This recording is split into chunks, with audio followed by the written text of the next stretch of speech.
वेद व्यास महाभारत के लेखक और महाकवि राजा शांतनु और रानी सत्यवती के पुत्र थे। सत्यवती राजा शांतनु की पत्नी थी और वेद व्यास का जन्म उनकी संतान के रूप में हुआ। वेद व्यास ने महाभारत की रचना की, जिसमें भारतीय धर्म, संस्कृति और जीवन के महत्वपूर्ण तत्वों का समावेश किया। दोस्तों, आज की वीडियो में हम बहुत ही कम शब्दों में जानेंगे कि महाभारत का पूरा इतिहास क्या है। तो बने रहिए हमारे साथ वीडियो के अंत तक। स्वागत है आप सभी का हमारे YouTube चैनल संपूर्ण इतिहास में, और मैं हूं आपका दोस्त साहिल बुंदेलखंड से। धृतराष्ट्र का जन्म और विवाह। धृतराष्ट्र वेद व्यास के तेज से पैदा होने वाले अंबिका के पुत्र थे। वे जन्म से ही अंधे थे। गांधारी से विवाह के बाद धृतराष्ट्र के 100 पुत्र हुए, जिनमें दुर्योधन, दुशासन और अन्य कौरव शामिल थे। गांधारी ने 100 पुत्रों को जन्म दिया और दुर्योधन उनका सबसे प्रमुख पुत्र था। पांडु का जन्म और विवाह। धृतराष्ट्र के छोटे भाई पांडु को राज्य की जिम्मेदारी सौंपी गई। पांडु ने पहली पत्नी कुंती और दूसरी पत्नी माद्री से विवाह किया। कुंती से युधिष्ठिर, भीम और अर्जुन का जन्म हुआ। माद्री से नकुल और सहदेव पैदा हुए। वे पांचों भाई पांडव कहलाए और हस्तिनापुर के राज्य के उत्तराधिकारी बने। कौरव और पांडवों के बीच संघर्ष। युधिष्ठिर का राज्याभिषेक।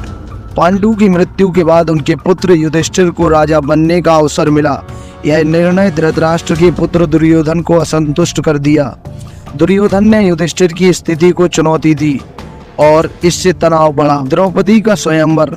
राजा द्रुपद की बेटी द्रौपदी का स्वयंवर आयोजित किया गया। स्वयंवर में द्रौपदी ने एक कठिन चुनौती प्रस्तुत की, एक विशाल धनुष को चढ़ाकर लक्ष्य भेदना।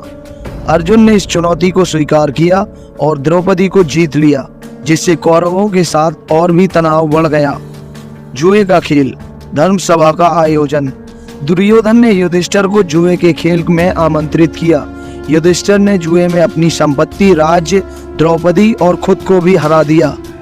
दुर्योधन ने पांडवों को वनवास की सजा दी और द्रौपदी को अपमानित किया, जिससे पांडवों के साथ कौरवों की शत्रुता और बढ़ गई। वनवास और अज्ञातवास। वनवास का जीवन। पांडवों ने 12 वर्षों का वनवास बिताया। इस दौरान वे घने जंगलों में रहे और विभिन्न राक्षसों, दानवों और वनवासियों से संघर्ष किया। उन्हें जंगल की कठिनाइयों का सामना करना पड़ा और भयानक मौसम, जंगली जानवर और शत्रुओं के हमले। इस अवधि के दौरान पांडवों ने अपनी क्षमता और धैर्य को सिद्ध किया। अज्ञातवास। अज्ञातवास की अवधि।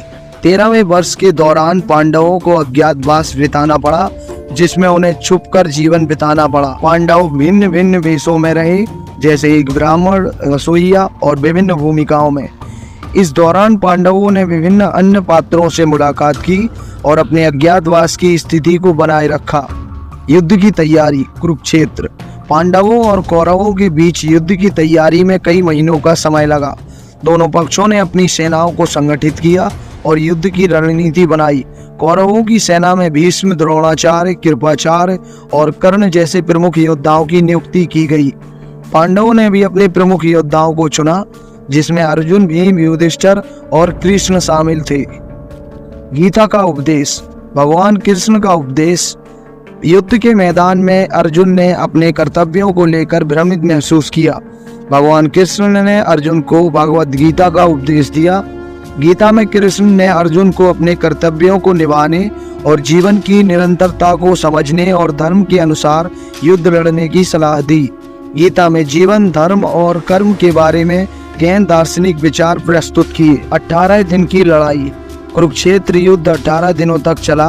पहले दिन भीष्म पितामह ने कौरवों की सेना का नेतृत्व किया और पांडवों को गंभीर नुकसान पहुंचाया।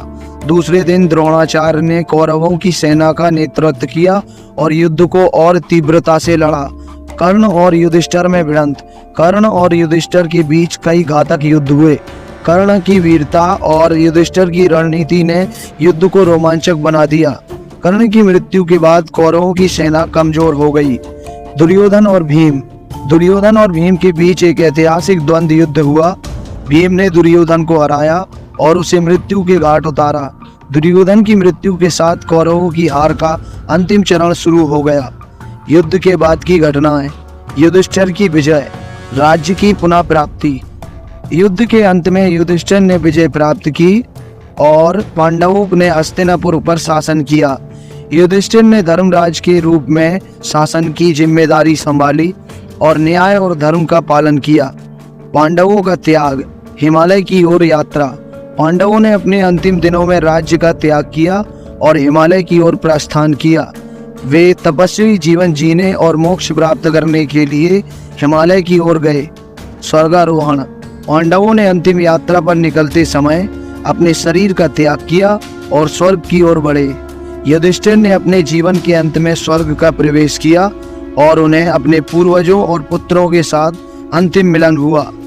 महाभारत केवल एक युद्ध की कथा नहीं है, यह जीवन के संघर्ष, नैतिकता और धर्म की गहराई को समझने का एक माध्यम है।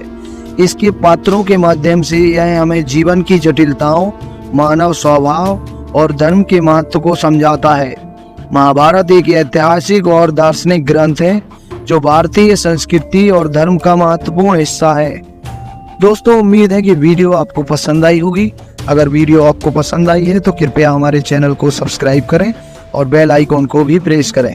हम जल्द ही हाजिर होंगे ऐसी ही किसी महत्वपूर्ण कहानी के साथ। तब तक के लिए धन्यवाद।